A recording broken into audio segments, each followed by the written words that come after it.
What Will Be Here, Episode 2, Roger Roll.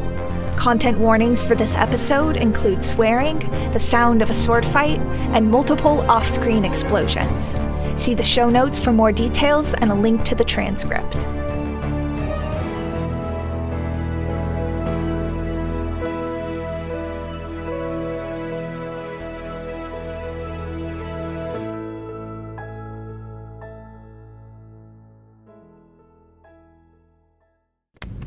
Hi everyone. I'm running a little bit behind schedule right now. I may or may not have fallen asleep after clocking out at the lab, so please excuse all the background noise. I'll be out of the house in 1 second, and everything will be smooth sailing when I get on the road. Now, where did I put my phone? Aha! And just like that, we're good to go. Bye, Mom. Bye, honey. So, that was my mother. We don't always get along, but she's pretty chill. Do you all have moms? Or parents? Maybe you, grow from buds or reproduce by cloning? But I guess even clones have parents. Ugh, crap! I forgot my water bottle. It's the Savannah-issued reusable one, which is, the only reusable water bottle in the world. You know, to help save the planet and all that jazz. Savannah's really thoughtful like that. Let me go grab it real quick.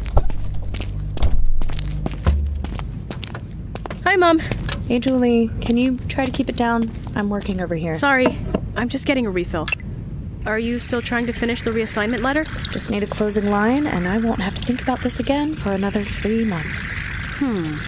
How about something like, it's been a pleasure working with you all, but Savannah needs me elsewhere? Or is that too wordy? Too formal? A little. But it's a start. Well, you're welcome. Good evening, Jules. The weather right now is mostly smoggy, with a slight breeze. Good choice to wear a sweater today. Traffic is light and flowing without problem, thanks to our well-trained Savannah officers keeping a close eye on the roads. As always, if you see something strange, we'll know right away. Don't dismay. Someone from Savannah is on the way. Nothing quite like a long-winded Savannah update. SACHA, please play my Chill Vibes playlist. Of course, Jules. Okay. Hi, everyone. Today's recording is about connections and how we make them here. Everyone on this team is so different from one another, and I love that. I mean, we've got a physicist and a psychologist working on the same project. But you're probably wondering how such wildly different people came together. Personally, I'd never even been to the underground before I started the team. And now, I'm down there every other day. And that's all thanks to this bunch of strangers that I didn't even know a month ago. It's really something how one little thread can tie people together. I hope that humans are still like that in your time. And if humans aren't around anymore, I hope that you can see for yourself that no one is ever so different from you that you can't find common ground.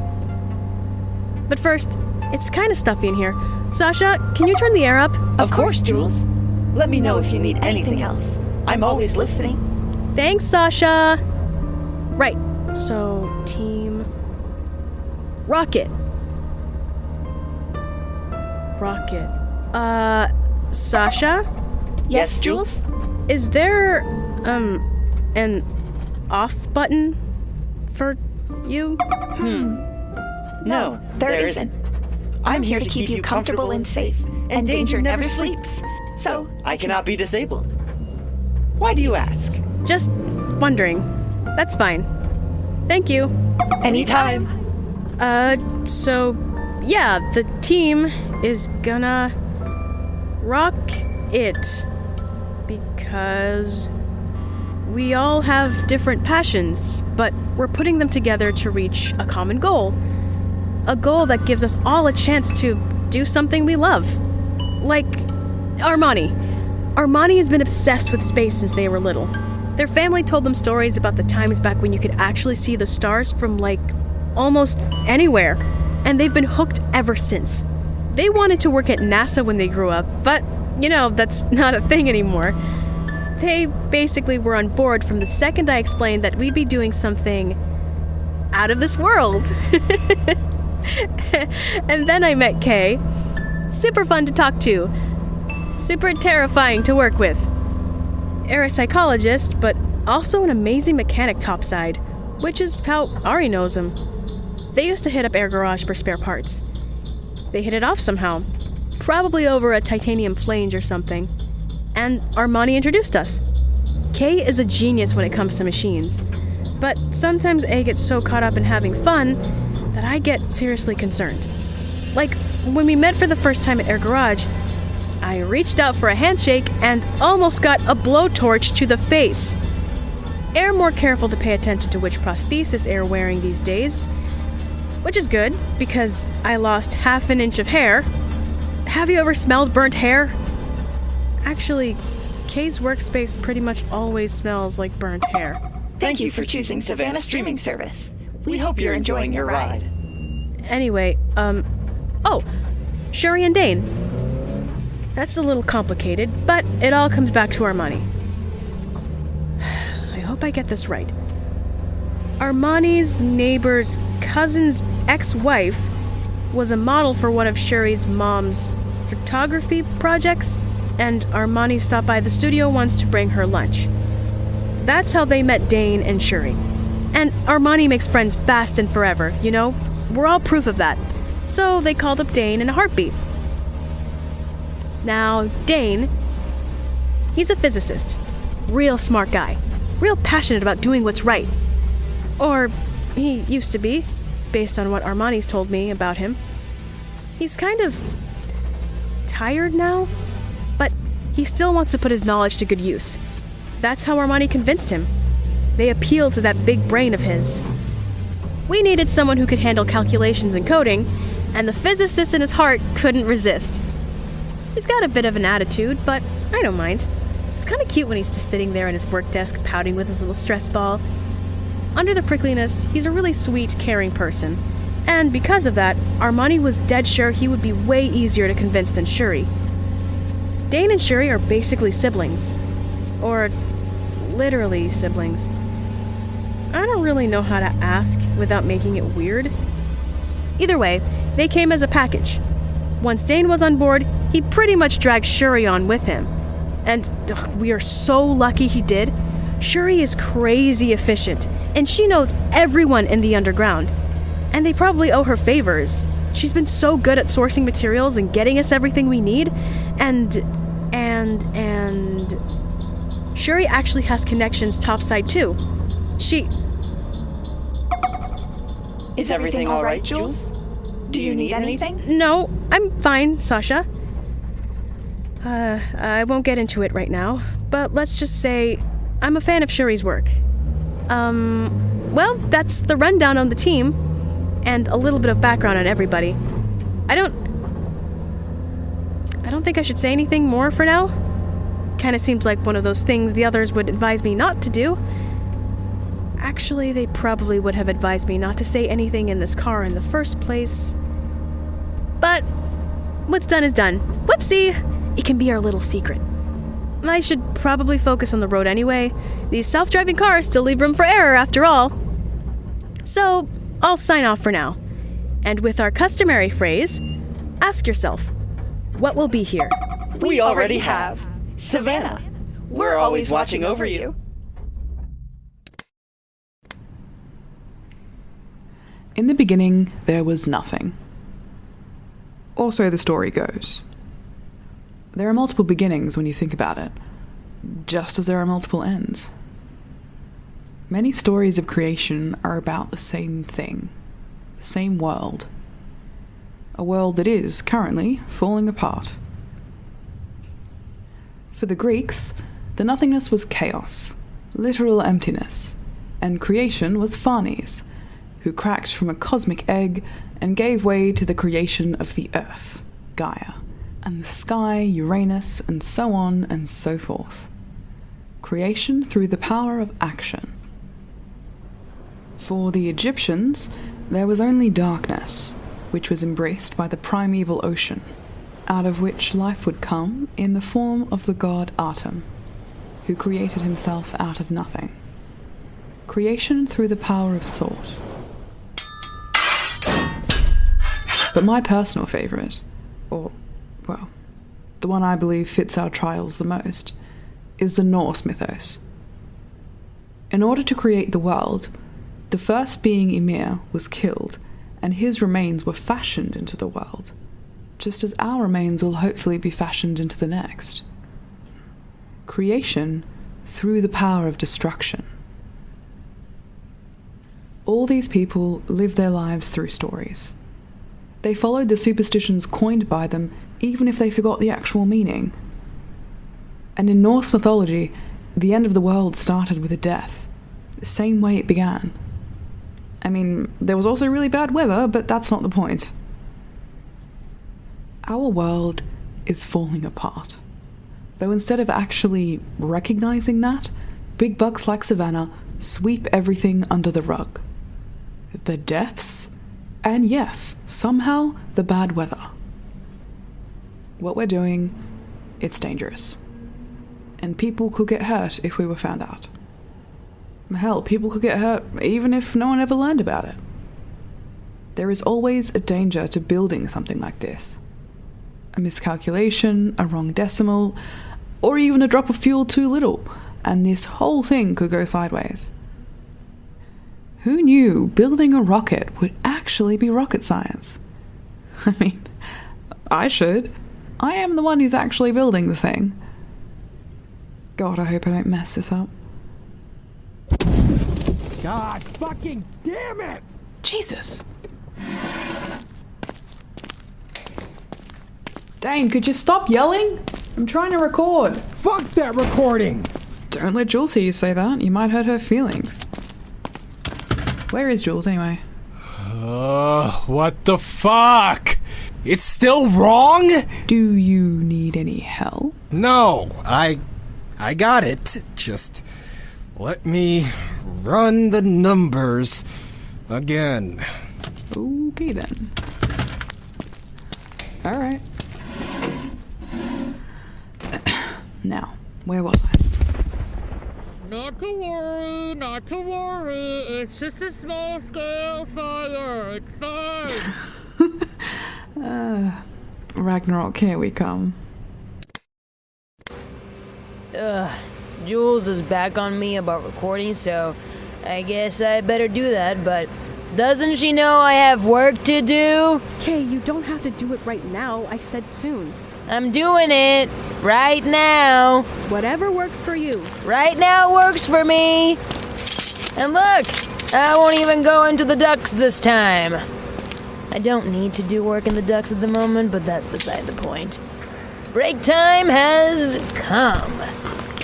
It's break time. Breaks are an important part of working, and despite Jules' best efforts to distract me, I'm actually ahead of schedule. The engine design is coming along, and I've already started on the exhaust nozzles. I've also begun prepping the entire exhaust system. I don't think the others have fully realized the implications of an indoor rocket launch, but I've got them covered. Maybe I'll tell Armani and save them some sleep down the line when it does inevitably occur to them.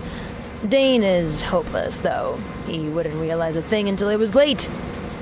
Oh, speaking of Dane realizing things, I do need to remember to replace his hair tie with an actual O-ring, or else that is going to cause a few problems. Hair ties, a great temporary solution, but they won't last or prevent leaks when the system is pressurized. Ugh, not again. Replace O-ring and left side washer. Buy new hair ties for Dane. He is not going to want the ones covered in machine oil, if they even survive the compression. Sue! Recording. Audience. Listener. Yes. I'd ask you if you had any questions for me, but that isn't going to work now, is it? So, I will ask for you. Okay, genius mechanic and innovator, what's the point in building things while the world falls apart around you? Excellent question. Well phrased. I'd ask in return, though, what else am I going to do? Sit around and watch the world crumble? I'm sure as hell not gonna do that. Sounds super boring. I'll take any alternative to doing that. Part of making things is fixing broken ones. Sometimes the shit you build starts literally falling apart before you. And yeah, you can watch it, but if you're not taking notes for the next round of prototyping, what are you even doing? The entropy of the universe is always increasing. Things want to fall apart, and you've got to accept that when you decide to make them. I'm not here to leave behind some grand legacy like somebody. I build things for myself. Unless there's a part to machine or a design to assemble, I'm thinking about my next project and creating the blueprints for it in my brain. There's always something to create. I am constantly making something. Half of the things I want to build won't work anyway, and the end of the world isn't going to stop me from trying. Oh, yeah. Suri understands how I feel. She gets the need to create, understands the calmness that piecing a project together brings. The only time my thoughts are capable of pausing is when I'm really focused on making something. The rest of the time, I've got 50 other tangents rattling around up there fighting for my attention. And my to-do list is 1 kilometer long, and it's not getting any shorter. There's no way I'm getting through all of it, and that's okay. I'm not here for the end product. Though, I'll admit, it's nice when things are done. I'm here for the process. Here for the making. If I don't create, who the hell am I? What the hell am I doing? If this world is ending, I'm going out building a goddamn rocket. Or a fucking teleporter. Or that flamethrower jetpack. Honestly, that's how I want to go.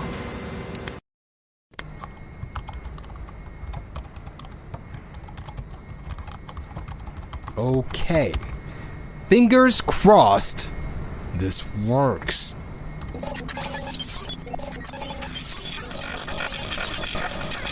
God, fuck!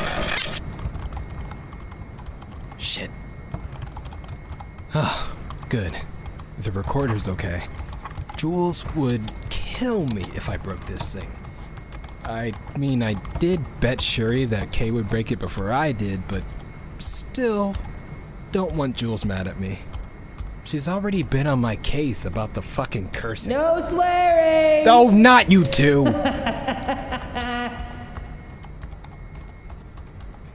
Okay, back to work. I've been trying to get this stupid code to run, but it keeps crashing on me. One of the downsides of making your own programming language is that when your code doesn't work, you can't just look up how to fix it. But I pretty much had to create it. Python uses way too much memory, and we don't have much to spare. Not to mention, having to deal with dynamic scoping would be a major pain, since I need to pull data from multiple functions. C++ is too slow for what I needed to do. Wendish started having compatibility problems with some of the new circuitry. Neon Levo only has a light version available to the general public.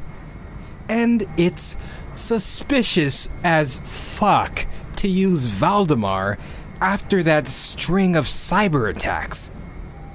Torsten requires you to know Russian, and Armani won't help me translate it. And the processing power needed to run Schleswig is only found on Savannah server farms.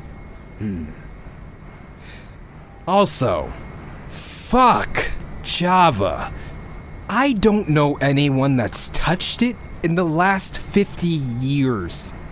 It's impossible to read, and can't even map large continuous file segments.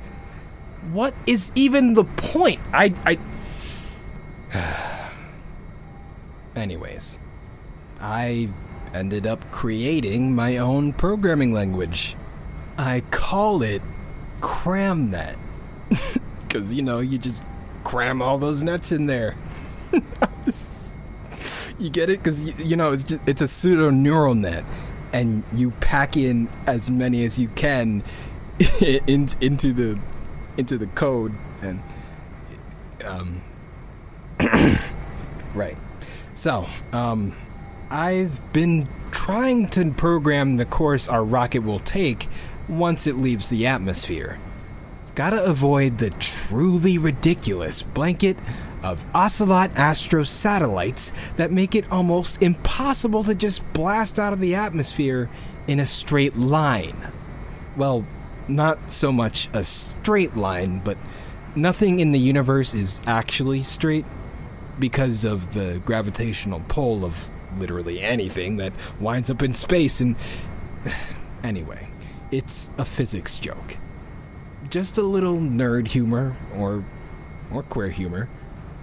Either way, Ocelot has capitalized on every inch of the thermosphere and exosphere, which means I have to do some fancy programming to make sure our rocket has enough self-awareness to navigate on its own. Did I mention I'm a physicist? Did you know there are actual people who specialize in AI, and they're not fucking physicists? And it's not just the AI navigation I need to figure out. I've narrowed down our launch window to like a 5-day period every couple of months or so. We got real lucky. We're already pretty close to the equator. That'll give our rocket an initial speed of over 1,650 kilometers per hour. Earth will give us just a little extra push. After that, I have to program a few different trajectory correction maneuvers, forcing the rocket to tilt this way and that, using external sensors that K's going to be attaching to the hull. I have to be careful not to allow the rocket to use too much fuel, otherwise it won't be able to make it out of the solar system, or it might just spiral off in a random direction. After a certain point, we won't be able to actually communicate with the rocket. So, I have to be absolutely sure it's going to be able to maintain its trajectory using an autonomous flight system, which recycles some of the code from the satellite dodging system, but needs a whole different scope. From there, I have to program a whole bunch of safety mechanisms just in case the entire system craps out. So, right now, each program runs when I test it in isolation. But when I try to run everything together, the system just hangs, and I can't figure out why.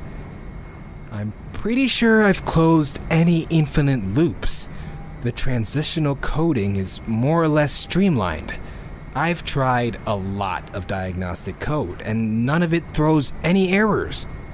I've thrown in failsafes, and they haven't fucking saved anything. I could use a debugger, but since there isn't one designed for CramNet, I would have to create one from scratch, and I don't have the time or patience to do that. So, now I'm just scrolling my code, hoping I'll magically spot a single simple mistake that fixes everything.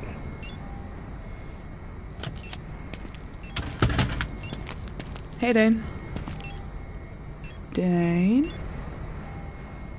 Dane. You. Earth to Dane. Oh, shit. Sorry. Hey, Armani. What's going on? You look like you're contemplating launching that computer into space right alongside our rocket. Thinking about it, honestly. I've been staring at this code for hours now, and can't figure out why it keeps crashing. May I? Be my guest. Oh. Here. You missed a colon. Are you fucking kidding me? Language?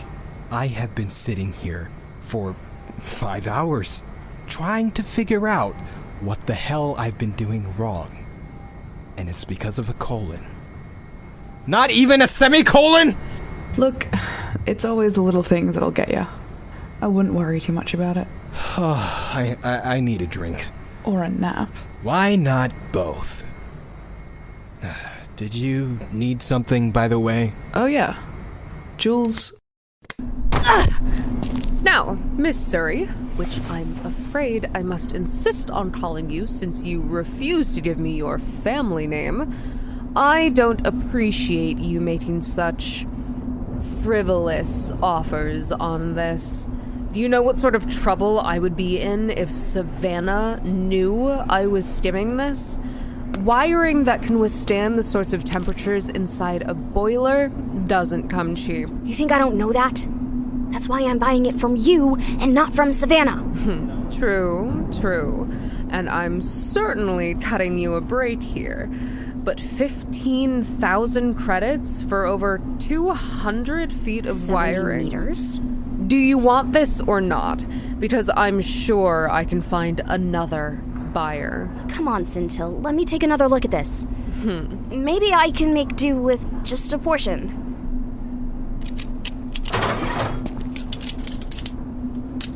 This isn't the 2218 stuff, is it? Better tensile strength than the 2218. Listen, Sintil. I have a broken boiler. Help me out here. That's not my problem. 15,000 for 60 meters? You've got a deal. Now, where did I put that pad? Ask yourself what will be here. We already have. Yeah.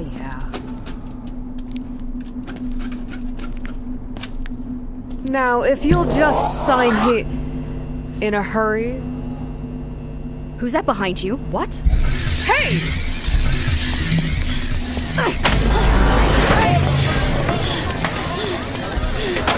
Hey, where are you going? Fun day, sir. No. I'm not here! Rhinoceros! Thank you for the warning! Oh, thank God. She just ran into the alley. She owes me 70,000 for that vase. Get her. Thank you, ma'am. Now, what was that about? I made a bad contact. With a Savannah spy? He seemed legit. It was a mistake. Well, let's hurry up and get you upstairs before anyone follows him. You never know what the chain of communication is with that corporation. Nora, what are you doing up so early? We don't close for another hour. Suri had a little scuffle. Well, did you win? You know it. Good. Do I want to know what that wire is for? Nope. Tell me you're not making a bomb. I'm not making a bomb, Sativa. Long story short, we're sending out a sort of historical record. So people in the future will have, one accurate source of information about what was here. Sounds like one of Dane's projects. Did you bring him in? What sort of sister do you think I am? He got me involved in the first place. I just hope this'll hold up. Is that 2218 wiring? Sure hope so. But I don't trust the seller. I couldn't get 2219, and the stuff from earlier years has been outside too long. Fucking acid rain. Oh, right. I meant to check. Good. Didn't break the respirator when I got shoved to the ground by that rhino. You aren't planning on going topside, are you? Just for a little while. Need to see an old friend about some heat shielding. Might get my skates tuned up a little, too. Well, just be careful. You know we've got nothing against a little resistance to Savannah, but we don't want to lose you. Oh, hush, Sativa. She's a grown woman. She knows how to handle a couple of Savannah agents. I did learn from some of the best. Hey, I just taught you a bit about property destruction for a good cause. You're the one scalping materials off of Savannah helicopters 50 feet in the air. On this one, I think the student has become the master. Give yourself some credit. I'm not the one who painted Goutnoker's personal vehicle with a paintball gun. That was a good one. Actually, do you mind if I borrow the paintball gun this weekend? Gina's trying to get me some more rivets, and she lives in prime paintballing territory. Sure, just leave the sumac red. I think I might have a commission next week with that one. Deal. What's this do? Did I record that entire encounter? Well, I hope you enjoyed the action sequence, I guess. Shit. Jules is gonna kill me if she finds out about this. Maybe she hasn't figured out how to rewind yet.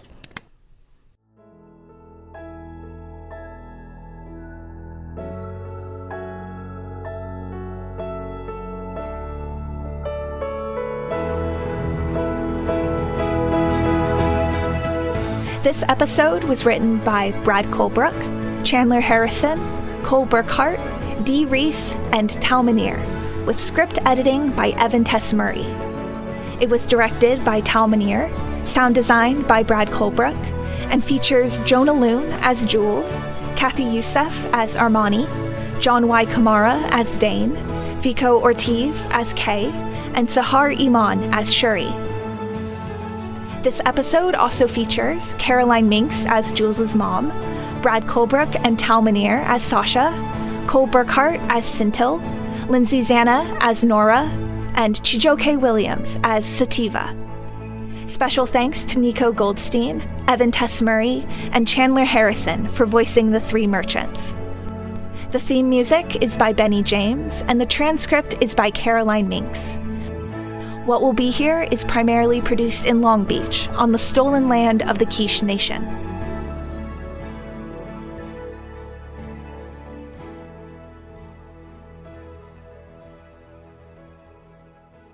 Roger roll, Discovery.